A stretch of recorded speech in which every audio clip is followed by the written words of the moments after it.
नमस्कार दोस्तों, कैसे हैं आप सब। आशा करते हैं कि अच्छे होंगे, स्वस्थ होंगे, सुरक्षित होंगे, अपने परिवार के साथ होंगे। दोस्तों, आज का जो हमारा वीडियो है यह आधुनिक भारत का बहुत ही महत्वपूर्ण टॉपिक लिया गया है राष्ट्रवादी आंदोलन का प्रथम चरण से, जो 1885 से 1905 के बीच है। हम इसके संबंध में आज अध्ययन करने वाले हैं।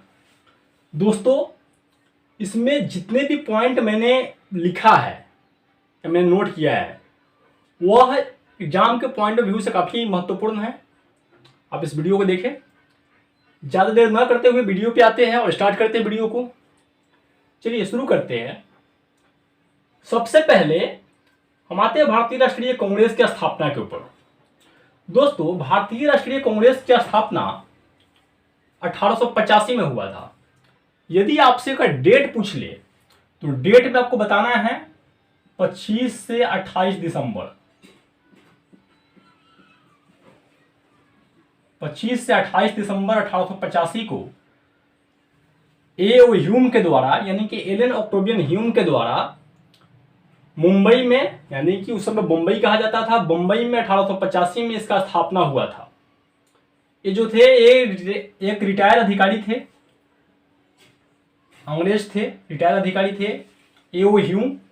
तो ए.ओ. ह्यूम भी लिखा होता है, कहीं कहीं पूरा नाम एलन ऑक्टेवियन ह्यूम होता है।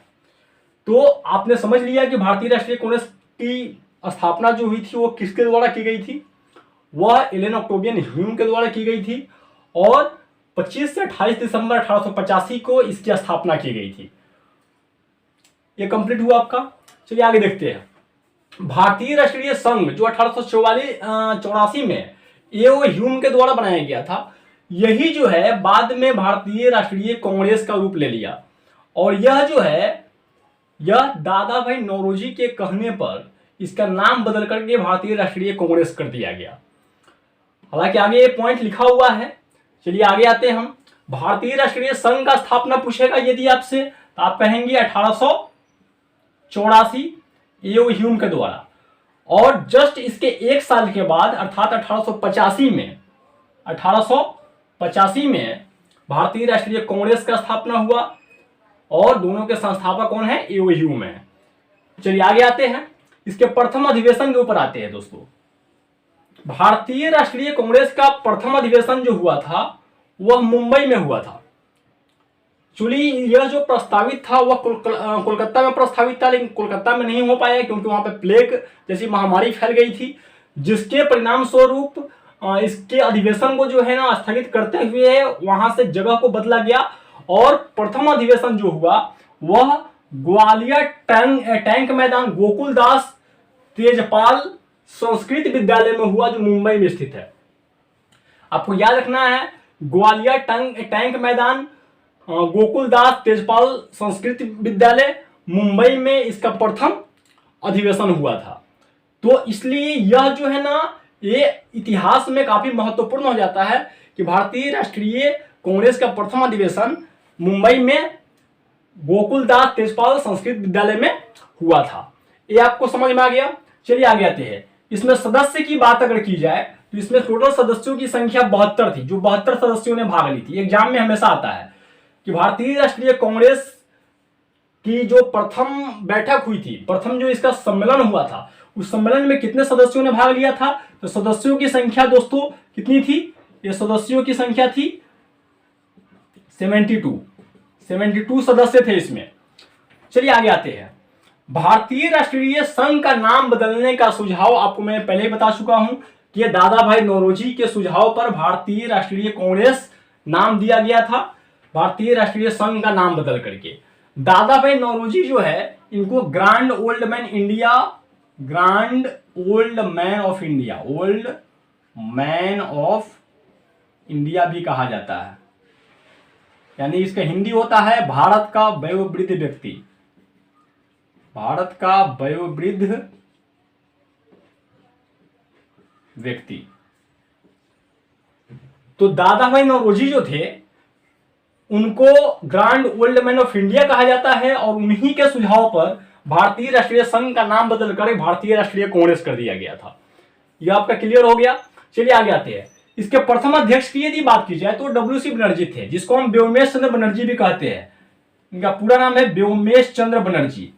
एग्जाम में हमेशा आता है कि भारतीय राष्ट्रीय कांग्रेस के प्रथम अध्यक्ष कौन थे। आंसर आपका होगा व्योमेश चंद्र बनर्जी। चलिए आगे आते हैं। कांग्रेस के स्थापना के समय वायसराय वगैरह के विषय में पूछा जाता है कि जब उसका स्थापना हुआ था तो वायसराय कौन थे। तो कांग्रेस के स्थापना के समय वायसराय लॉर्ड डफरिन थे। लॉर्ड डफरिन उस समय वायसराय थे और उस समय ब्रिटेन का जो प्रधानमंत्री थे वे थे ग्लैडस्टोन। कौन थे दोस्तों? ग्लैडस्टोन। ब्रिटेन के प्रधानमंत्री ग्लैडस्टोन थे और वायसराय लॉर्ड डफरिन थे। कब की बात है? जब कांग्रेस की स्थापना हुई थी तब की बात है। चलिए आगे आते हैं। एओ ह्यूम को कांग्रेस का जनक घोषित किया गया 1912 में। उनके मृत्यु के पश्चात 1912 में उनको कांग्रेस का मतलब पितामह अर्थात कांग्रेस का जनक घोषित किया गया। ये कब घोषित किया गया?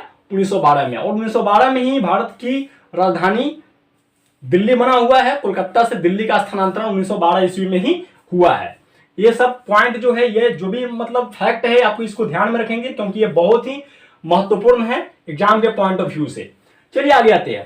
कांग्रेस के प्रथम मुस्लिम अध्यक्ष के बारे में यदि बात की जाए तो वो बदरुद्दीन तैयबजी थे। बदरुद्दीन तैयबजी जो थे वे कांग्रेस के प्रथम मुस्लिम अध्यक्ष थे। तो एग्जाम में यह सवाल भी बहुत बार आता है कि कांग्रेस के प्रथम मुस्लिम अध्यक्ष कौन थे। तो आपका आंसर होगा बदरुद्दीन तैयबजी। वे मद्रास अधिवेशन 1887 की अध्यक्षता किए थे। आपको यह भी याद रखना है कि बदरुद्दीन तैयबजी के द्वारा मद्रास अधिवेशन जो हुआ था 1887 में, उसकी अध्यक्षता की गई थी। तो आपको यह चीज ध्यान में रखना है। चलिए आगे आते हैं। कांग्रेस के प्रथम अंग्रेज अध्यक्ष के बारे में यदि बात की जाए तो प्रथम अध्यक्ष थे जॉर्ज यूले। कौन थे? George Yule. जॉर्ज यूले जो थे वे कांग्रेस के प्रथम अध्यक्ष थे, अंग्रेज अध्यक्ष। और वे इलाहाबाद अधिवेशन 1888 जस्ट एक साल के बाद, जिसकी अध्यक्षता मद्रास अधिवेशन की अध्यक्षता 1887 में बदरुद्दीन तैयबजी के द्वारा की गई थी, जबकि इलाहाबाद अधिवेशन 1888 की अध्यक्षता जो प्रथम अंग्रेज इसके अध्यक्ष जॉर्ज यूले है उनके द्वारा की गई थी। ये आपको ध्यान में रखना है दोस्तों। चलिए आगे आते हैं। चलिए इसके बाद आते हैं हम कि प्रथम महिला जिन्होंने कांग्रेस अधिवेशन को संबोधित किया था वो थी कादम्बरी गांगुली। अधिवेशन को संबोधित करने वाली कौन थी? कादम्बरी गांगुली। जो कलकत्ता अधिवेशन 1890 की जो अधिवेशन हुई थी उसको संबोधित करने का कार्य इनके द्वारा किया गया था, कादम्बरी गांगुली के द्वारा किया गया था। चलिए आते हैं नेक्स्ट पॉइंट पे। कांग्रेस की प्रथम महिला अध्यक्ष एनी बेसेंट, इनको माता बसंत भी कहा जाता है। एनी बेसेंट आयरिश मूल की ये बहुत ही प्रसिद्ध समाज सेवी रही है। भारत में कांग्रेस की प्रथम महिला अध्यक्ष एनी बेसेंट को ही बनाया गया था। वो कौन सा अधिवेशन में? कलकत्ता अधिवेशन 1917 की अध्यक्षता इन्हीं के द्वारा की गई थी। तो आपसे यदि पूछा जाएगा कि कांग्रेस की प्रथम महिला अध्यक्ष का नाम बताइए तो आप कहेंगे एनी बेसेंट, ठीक है। जबकि प्रथम भारतीय अगर लगा दे उसमें कि कांग्रेस की प्रथम भारतीय महिला अध्यक्ष, तब आपका आंसर होगा सरोजिनी नायडू, जो उत्तर प्रदेश की प्रथम महिला राज्यपाल अर्थात भारत की प्रथम महिला राज्यपाल भी थी। तो आपको यह सब पॉइंट याद रखना है। एनी बेसेंट कलकत्ता अधिवेशन 1917 की अध्यक्षता की थी और वह कांग्रेस की प्रथम महिला अध्यक्ष थी। चलिए आगे आते हैं। सबसे ज्यादा समय तक अध्यक्ष पद पर रहने वाले मौलाना अबुल कलाम आजाद थे। ये जो है भारत के प्रथम शिक्षा मंत्री हुए हैं, first education minister of India. 1940 से 1945 यानी कि 5 साल तक ये कांग्रेस की अध्यक्षता किए थे और सबसे कम उम्र में कांग्रेस का अध्यक्ष बनने वाले यही व्यक्ति है। तो आपको ये ध्यान में रखना है कि सबसे ज्यादा समय तक कांग्रेस का अध्यक्ष रहने वाले अबुल कलाम आजाद थे और आपको यह भी ध्यान रखना है कि सबसे कम उम्र में कांग्रेस के अध्यक्ष बनने वाले भी अबुल कलाम आजाद ही थे, जो भारत के प्रथम शिक्षा मंत्री हुए हैं और वे रहे हैं कब से कब तक? 1940 से 1945 तक वे अध्यक्ष रहे हैं। चलिए आगे आते हैं। भारत के स्वतंत्रता के समय अध्यक्ष कौन थे? तो आपको ध्यान रखना है जेबी कृपलानी भारत के स्वतंत्रता के समय यानी कि भारत जब आजाद हुआ था तो उस समय जेबी कृपलानी मतलब कांग्रेस के अध्यक्ष थे। ये कब की बात है? जब भारत आजाद हुआ था तब, यानी कि 15 अगस्त 1947 को हमारे देश को आजादी मिली थी। उस समय जो अध्यक्ष थे वे थे जेबी कृपलानी। तो इतना तो आपको फैक्ट्स कंप्लीट हो गया, इतना कंप्लीट हो गया। चलिए आगे आते हैं। कुछ मैंने बहुत ही महत्वपूर्ण चीजों को शामिल किया है, उसके ऊपर थोड़ा ध्यान दे देते हैं। देखिए, कांग्रेस से जुड़े जो विवादित जो वक्तव्य है, बहुत सारे लोगों ने जो है ना कांग्रेस से संबंधित कुछ विवादित बयान दिए हैं, उनके बयान को भी एग्जाम में पूछा जाता है, अतः आप उसके ऊपर भी ध्यान रखेंगे। काफी गर्मी है, माफ कीजिएगा। चलिए आगे आते हैं। सबसे पहले बात करते हैं कर्जन की। आप जानते हैं कर्जन के बारे में, शायद सभी को पता होगा, लॉर्ड कर्जन के द्वारा ही बंगाल का विभाजन किया गया था 1905 में। तो कर्जन ने कहा था कि कांग्रेस लड़खड़ाकर गिर रही है, भारत में रहते हुए मेरी इच्छा है कि मैं उसे शांतिपूर्वक मरने में मदद कर सकूं। एक किसका कथन है? एक कथन है कर्जन का। कर्जन का ही कथन था कि कांग्रेस जो है लड़खड़ाकर गिर रही है और जब तक मैं भारत में हूं मेरी इच्छा है कि उसके मरने में मैं मदद करूं। ये मतलब एक कर्जन का वक्तव्य था, किसके संबंध में? भारतीय राष्ट्रीय कांग्रेस के संबंध में। चलिए आगे आते हैं। बाल गंगाधर तिलक के द्वारा कहा गया था, वक्तव्य उनके द्वारा जो दिया गया था वह है, यदि वर्ष में एक बार मेढक की तरह टटराएंगे तो कुछ नहीं मिलेगा। क्योंकि कांग्रेस के जो लोग हैं वे बोले थे कि कांग्रेस के जो लोग हैं ज्यादातर खासकर जो उदारवादी मतलब दल के जो नेता लोग हैं वे काफी नरम है, नरम स्वभाव के हैं। तो नरमी से अंग्रेज नहीं मानने वाला है, यानी कि वे अगर उनको प्रेम से कहा जाए तो वे देश को नहीं छोड़ेंगे। इसलिए उनका कथन था कि यदि वर्ष में एक बार मेढक की तरह टटराएंगे तो कुछ नहीं होने वाला है, यानी कि हमें आजादी नहीं मिलने वाली है। इसलिए उन्होंने इस तरह के वक्तव्य दिए थे। आपको ध्यान रखना है कि यदि वर्ष में एक बार मेढक की तरह टटराएंगे तो कुछ नहीं मिलेगा। यह वक्तव्य किसका है? बाल गंगाधर तिलक का है।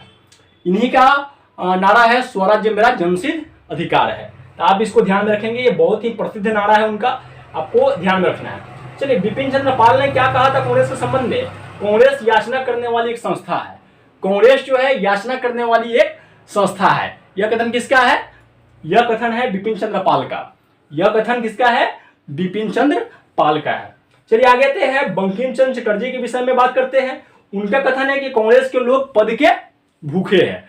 तो ये सभी फैक्ट्स को आपको याद रखना है कि कौन व्यक्ति कौन सा वक्तव्य दिए हैं। सभी मतलब कांग्रेसी जो है वे पद के भूखे हैं। यह कथन किनका है? बंकिम चंद्र चटर्जी का।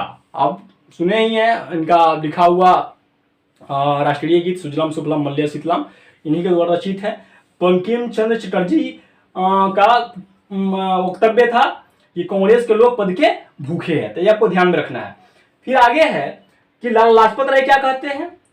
लाला लाजपत राय का कथन है कि कांग्रेस लॉर्ड डफरिन के दिमाग की उपज है। एग्जाम में हमेशा आता है दोस्तों, कांग्रेस जो है वो लॉर्ड डफरिन के दिमाग की उपज है। क्योंकि जब इसकी स्थापना हुई थी तो उस समय अध्यक्ष कौन थे? लॉर्ड डफरिन थे। मैंने आपको पहले ही बता चुका है कि जिस समय कांग्रेस की स्थापना हुई थी उस समय जो अध्यक्ष थे वे कौन थे? लॉर्ड डफरिन थे। इसलिए लाजपत राय कहते हैं कि कांग्रेस जो है लॉर्ड डफरिन के दिमाग की उपज है। ये सभी फैक्ट्स आपको समझ में आ गए होंगे दोस्तों, ये सभी समझ में आ गए होंगे। हम आशा करते हैं कि इसमें से कोई भी ऐसा चीज नहीं है जो आपको समझ में नहीं आया होगा। आप इसको चाहें तो स्क्रीनशॉट ले लें, प्रोसाइड हो जाते हैं। चलिए, उम्मीद करते हैं कि आप ले लिए होंगे। चलिए फिर मिलते हैं किसी नेक्स्ट वीडियो। जय हिंद, जय भारत।